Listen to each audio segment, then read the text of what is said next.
nagsikap din siyang mahalin at tumulong sa iba. At sa huli, natuto ang iba na tanggapin din siya. Ang pangalan niya ay si Zacchaeus. Ano daw pong pangalan? Ayan, si Zacchaeus. Si Zacchaeus ay mayamang tax collector. Isang maniningil ng buwis. At noong araw, ayaw ng mga tao dyan sa mga tax collector dahil sumisingil sila ng sobra.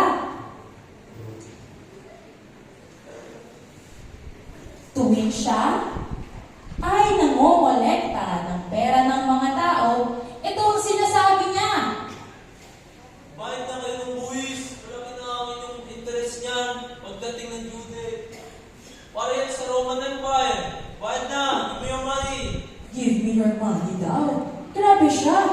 Pinagbabayad nila ang mga tao ng higit sa tamang bayad para sa kanilang buwis. At hindi lahat ito napupunta sa bayan. Most of the time, ito ay napupunta sa mga Romans. At kadalasan, alam niyo ba, kumukuha sila ng pera para sa kanilang sarili. Kaya, ayan, red flag. Hindi gusto ng mga tao si Zacchaeus. Dahil siya ay mataas maningil ng buwis. At dahil hindi maganda ang pakikitungo ni Zacchaeus sa mga tao, ganoon na rin ang pakikitungo ng mga tao sa kanya. Kaya tuwing dumadaan siya, kinukutsa siya ng mga tao. Tumatatawanan siya. Tinutulak siya sa lansangan. Palibhasa, siya ay maliit. Hindi siya pinapayagan na pumasok sa templo o sa simbahan upang magdasal. Ang tawag kasi nila kay Zacchaeus ay masamang tao. Tulad ng ibang masasamang tao na gumagawa ng masasamang bagay. Kaya naman, nalungkot si Zacchaeus. Ngunit, nagsimula magbago ang lahat kay Zacchaeus nang marinig niya ang tungkol kay Jesus. Alam niyo ba, pupunta si Jesus? Talaga. Kaya naman, blue flag. Nice. Pero, nung nandiyan na si Jesus, isang araw, nabalitaan ni Zacchaeus na dumating na si Jesus sa kanilang bayan. Pinagkaguluhan siya ng mga tao. Yan. Pero, napakarami ng tao kaya hindi makalusot si Zacchaeus. Hindi man lang niya ito nakita. Mabuti na lang. At may puno na malapit. Kaya naman, dali-dali si Zacchaeus akyatin ang puno ng sycamore.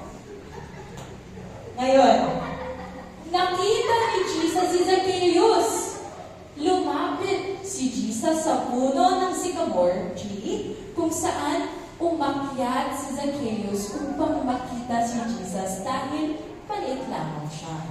Tinignan siya ni Jesus na may pagmamahal at sinabi, Zacchaeus, bumaba ka rin. Nais ko pumunta sa iyong pakaibigan.